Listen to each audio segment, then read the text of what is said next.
This video is just one of 35 plus videos for one specific course in this massive library. This video comes from Engagement Photography 101, and I hope you enjoy.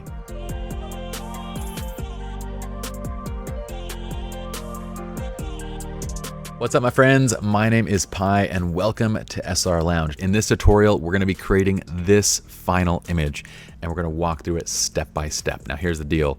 Creating this shot is a little bit complex, so rather than talk you through it while they're standing in a crosswalk, I'd rather just save that for this. So we're going to talk through how it was shot. We're going to go through basically the entire camp framework, and then we're going to go through and edit the image together. It's going to be very quick, very easy. I think you'll enjoy it. So let's go ahead and start from the top with how the image was shot. Now, whenever you're going to try something like this, I'd still recommend that you follow the camp framework, right? So my first piece, and let me go ahead and show you the raw files because this is basically where we're going to go with the image. This is one of the raw images, okay? Now they're already in the crosswalk here, but before they actually even step into this scene, I walked in the middle of the street, kind of set the camera up, decided on my composition, and once I had everything dialed in, then I brought the camera back, explained to them what we're gonna do, and then we kind of go from there. So let's talk about the overall composition. Now you'll notice that I'm standing in a street, but here's the deal. Behind me is a cul-de-sac. This looks far more risky than it is. Behind me is this cul-de-sac where cars are coming in and out of a parking lot very slowly. There's not an open street behind me. So it's far safer than it actually looks. But here's the deal. If you're uncomfortable with anything like this, then don't do this specific shot. But this type of shutter drag will work virtually anywhere where you have motion, cars, people moving. If you have a background that has water or other types of movement, it's a fantastic technique to utilize really anywhere where you have motion. So I'm going for this symmetrical shot where this line kind of leads right up into our subjects, and then the bright area. So if you kind of notice this bright area of the downtown kind of skyline and buildings drops right into where our couple is standing. I love that because it brings all the eyes and the attention right into the center where we've placed our subjects. For our settings, I ended up testing this again. You want to test this beforehand, right? When we think about the camp framework, we go from composition. Okay, we've got that dialed in. We need to be on a tripod because we're going to be slowing down the shutter. And now we get to dialing in our ambient light, right? So this is where we're deciding on a shutter speed that makes sense based on the amount of movement in the scene. Here I'm kind of playing around between 1/5, 1/10, 1/20th. I'm testing different shutter speeds and seeing what is the amount of motion that I want to capture. The slower you're moving subjects, the more motion you want to capture, the longer you need to drag it out. The faster your subjects are moving, like say cars, well, the quicker your shutter speed can be. The beauty of 1/10 is that at 1/10 of a second, my subjects can hold really still to be sharp, and yet everything around them is going to be nice and blurry, including people that are walking by. So 1/10 is a great place to kind of go for this setup. Now here's the deal. You're either going to control the light with your aperture, or you're going to use an ND filter, or you can use a combination thereof. So when you're doing this type of a shot midday, okay, usually you can't slow down. Well, you can't really close down your aperture. Even at f/22, your shutter speed is still going to be not slow enough for a shutter drag. So this is where we would drop into an ND filter, right? So this is I believe this one is a 3 or a 4 stop ND filter. This is a Tiffin Water White Natural HD ND, okay? I also have a 10 stop right here. This is also a Water White. This is the Natural ND. This is a 3.0. So this is a 10 stop neutral density filter. Okay, so what this is going to do is it's going to allow you to cut down the light, and you can even still shoot with wider apertures midday and still arrive at a shutter drag using a 10 stop. So a 4 or 5 stop is usually enough for most things, and I like to keep these as a square because I'll generally hold them over my lens as opposed to kind of doing other things with it, right?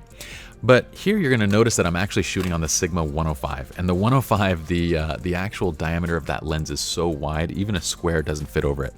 So here I believe it was dark enough where at f7.1 and ISO 50, I could get down to 1/10 of a second, and you'll see that this image is, I believe, reset out.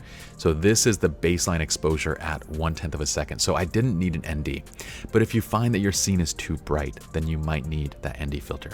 So either way, you're kind of bringing your shutter speed to the right place first based on the effect that you want to have for that motion, right? Then you're going to change the aperture and your ISO to compensate for the actual exposure you want to arrive at. For this scene, I wanted to maximize my dynamic range, so you'll see the shadows pushed all the way to the left, the highlights on the right side. We're trying to get as much information as possible without clipping my shadows. So if you notice, if I press J, very little is actually blown out and none of my shadows are clipped. So this is perfect. It gives me a great place to kind of move and work with in post. Now here's the deal. The rest of the cam framework is to modify or add light. In this scene, we're not going to be modifying or adding light, not with this busy of a street. I want them to wait until they have right of way, step into the crosswalk, and then we get the shot, right? So I'm not going to modify light. I'm just going to go natural light. But at this point, we're ready to photograph. This is when I step back in. I bring my tripod back, I step back, and I explain to them what we're about to do. So what I tell them is, I want you guys to push the button, wait for your right of way, go into the crosswalk. So as soon as it turns, be the first ones into the middle of the street where those lines intersect. And I want you to do something. You can go for a hug or go for a kiss. If you go for a kiss, maybe do the bent from the hips shot where you're kind of bent over and leaning in and giving a kiss right over the center of that line, so that they know that that kind of line, that middle line, is their standing point. So all this is explained. You can choose any pose here, okay? I thought this was fun and kind of a whimsical idea, and I like this pose for this shot, but really any pose is going to totally work. So once they do that, they go for the kiss, and that's when they are stepping out into the crosswalk, just maybe 10-15 seconds prior to that, I'm getting my camera set up, I'm getting in, getting ready to go, and then they're stepping out just momentarily after that. So the entire thing is maybe 30 seconds. Again, if you feel like it's too risky, just don't do it. But with them holding still in the center, any cars that are turning left, honestly, they don't even have the right of way to do that. But if they want, they just go around. That's what this one car did, was kind of go around. There's other cars kind of going through another place in the scene. But you'll notice that compositionally, I went with the Sigma 105 because I really wanted to pull the background forward more. I wanted those buildings to be kind of all the ones that are in the background to kind of appear closer to our subjects. So what you're seeing here is it looks as if these cars are very close to the couple. In reality, they're not. Like the closest one, this one right here is probably 10 feet, off to the side of them when it passes. This one in front is like 30 to 50 feet away from them. So what you're seeing is it compressed over that lens.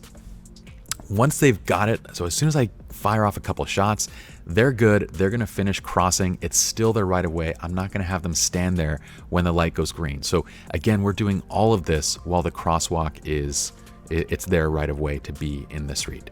Okay. So what I'm aiming to get to, and let me go ahead and turn on my filters just so you guys can see just the raw files here. So let's go to raw files.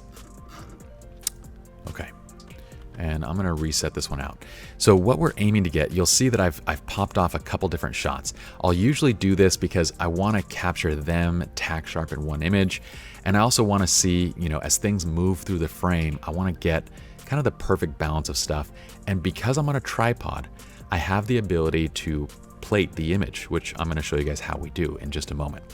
So right here, I really like the way that the couple looks, and I like the background. I also can zoom in and see that they're completely sharp. So now that you have the shot, and what I would do is, after you finish shooting the sequence, step out to the side, get them to come back to you, review your images, and then if you've got it, great. If you don't, give it another shot, but don't stand there in the middle of the street. Don't have them stand anywhere that's risky while you're looking at the back of your camera, okay? So now we got the images. Now we're ready to go into the post side. On SR Lounge, we literally have created the operating manual for running a 7-figure photography studio. It has everything in there from shooting, lighting, and editing, and all the sides of the artistry, all the way through to the business sides as well. How do you launch the business? How do you run the business? Marketing, SEO, everything. It's literally the operating manual for our studio.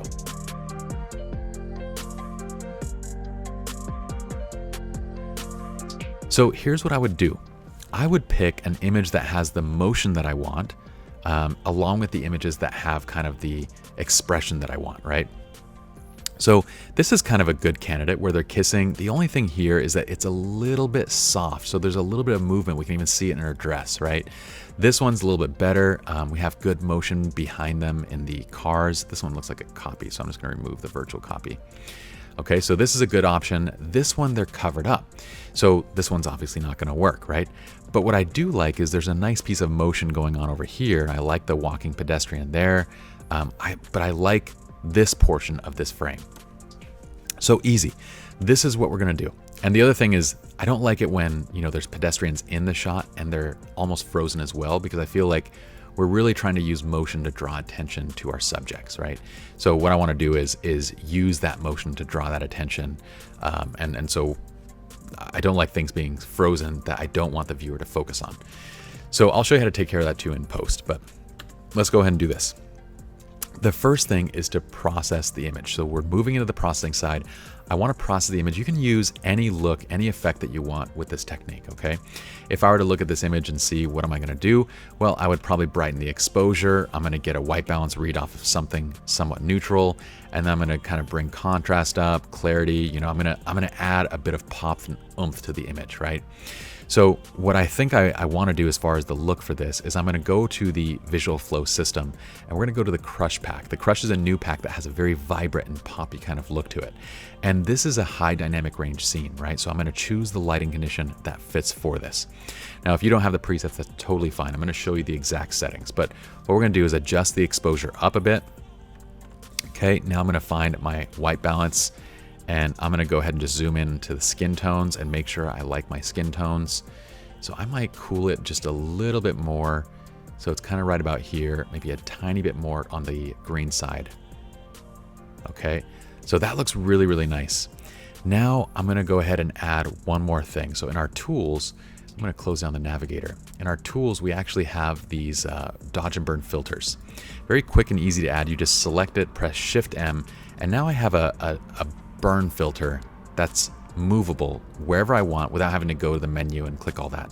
All I have to do to adjust it is press Alt or Option and click and drag the left or right to strengthen or reduce the impact of the effect. So I'm going to leave it maybe about right here, and I'm going to let my highlights shine through just a little bit more by raising the highlights just a little bit, okay? So just by 10. So now I have a nice kind of burn that pulls me into the image. I have this overall great contrast. Look at what's happening here. Contrast is being boosted to +40. Highlights are being subtracted down. Whites are being subtracted down. This is what's pulling back the sky. We're adding shadows, adding blacks. This is going for that HDR look, right? Now, this overall look has a built-in style. It's the Crush style. So we're adding texture, or we're subtracting a little bit of texture, adding clarity, adding dehaze and vibrance to get to a really poppy color set. And this tone curve that lifts up exposure and adds contrast. We go down to the HSL, and again, if you don't have this, just pause the video. You can dial in these settings. There's massive adjustments being made to HSL, because in any HDR type scene, when we're manipulating the luminosity to this extent, we have to do a lot of tweaking to the HSL to get those colors to be right. So if you want to tweak it the exact way, you can follow this. I have a little bit of split toning built in, adding a little bit of warmth and blues into the shadows. And then we have a little bit of sharpening and noise reduction. Noise reduction is because it's an HDR image. We have lens corrections turned on, profile corrections that is, and we have a little bit of vignetting. Okay, that's pulling in, again, attention in the middle. Also a little bit of camera calibration. So again, you have all the settings now for this specific look, but if the visual flow stuff is something you want to look into, I would recommend looking into it. We spent a lot of time and research to get to this workflow system that really works well. So take a look at it. But I have the look dialed in. You're going to go for any look that you want with this. But what you're going to do now is you're going to select the other image where you like the motion. And it's okay if there's one of these images, two of these images, however many you want. But just select them all and now synchronize them. So I'm just going to hit previous. So our color should be identical between both these images, right? Now we're going to select both these images and we're going to go to the next step. So now we're going to go into Photoshop. We're going to right click and go to Open as Layers in Photoshop. Now this is automatically going to open up Photoshop and then take all of the images that we have selected. So if you have 2 or 3 or 4, it's going to take all of them, load them into a single file into layers. And that's exactly where we want it to go. So once this is there, the first thing that we're going to do is actually select those layers and then align them. So I'm going to wait for this to catch up to us. Okay, so we have our layers loaded up. Hold down Shift, select both layers, go to your edit menu, and you're gonna drop down right to where it says auto align layers. Go ahead and select that. And then when this pops up, a little dialog, you're gonna just leave it as auto and press OK.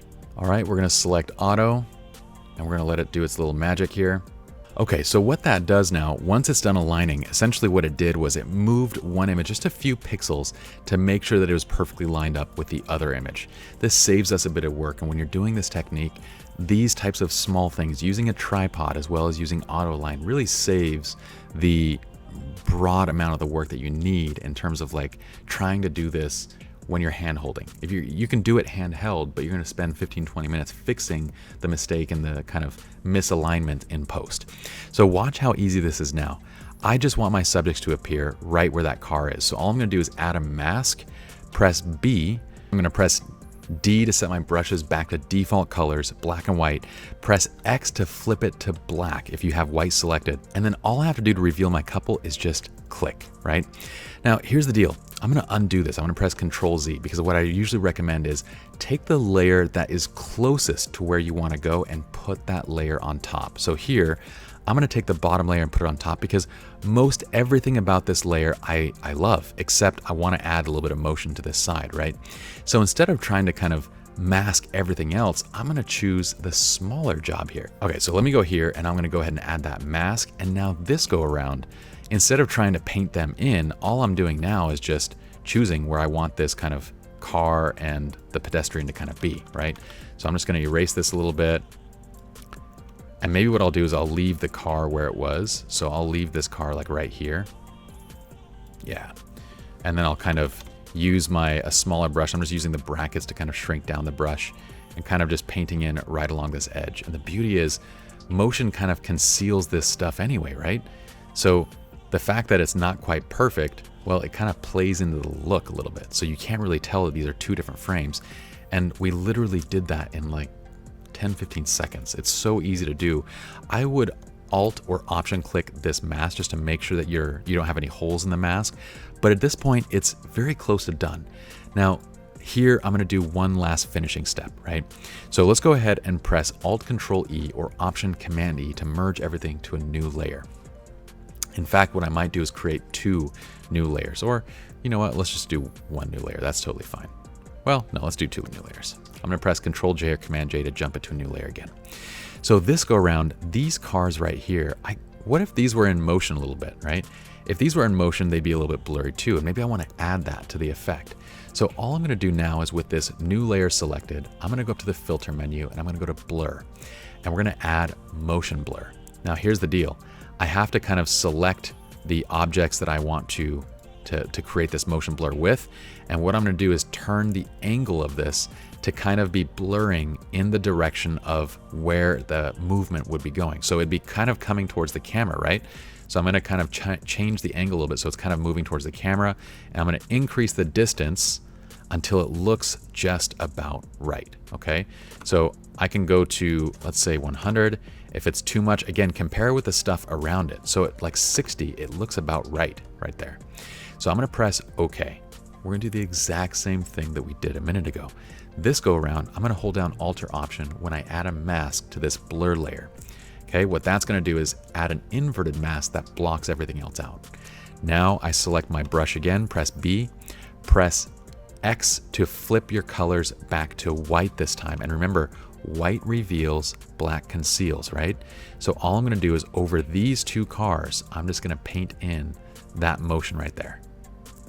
And again, my movement, the mask is sort of the natural movement of the scene is kind of helping to conceal the effect, right? So all I got to do is kind of get this somewhat painted on a little bit accurately, and then the rest is kind of handled by the scene. Okay, and that looks pretty decent. I could do the same thing on this side. So if I want to grab this layer, I can press Control J to jump it to a new layer again. And let's say this car over here, well, I'm going to go up here and go to Blur, Motion Blur. My AC just turned off, so that's nice. I'm going to select this car, and it would be moving this way, right, horizontally. So I'm going to go ahead and select that. We're going to go to OK, and then do the same thing. Alt, click that, and now we're just going to paint with a white brush to make this car a little more blurry in our shot. So that's it. That's how you get to the final image. And at this point, all you would do is just save it out and you're done and good to go. Now, key points along this is the tripod. The tripod was a huge step in preventing any movement from what's going on in the scene. Next key thing is whenever you're trying something like this, you want to make sure that what you're doing is safe. You're standing in a safe position. Your clients or subjects are in a safe position. Once you've done that, even though there is they're safe and they have the right of way, they are crossing a street, we have 30 seconds to get this. So that means you want to dial in everything, decide on your composition, your ambient light, everything before the fact. Teach them everything. And then actually getting the shot will take 30 to 60 seconds. You might need to run it back a second time, but you'll be good to go. If you've done these steps correctly, when you get this into post, it's going to be as easy as what you saw here. All you're going to do is apply the look to both the images or the plate and all the different motion files. You're going to bring it into Photoshop as layers, align those layers, and just mask out the pieces that you want or you don't want in your shot. So that's it. I hope you all enjoyed. If you did, be sure to check out SR Lounge Premium. We have so much more content. Again, this was just a sliver of one course, and we have 30 some odd courses that are comprised to make up the entire operating manual for a real world commercial portrait and wedding photography studio, Lingers Photography. So check it out. Hope you all enjoyed, and I'll see you all in the next video.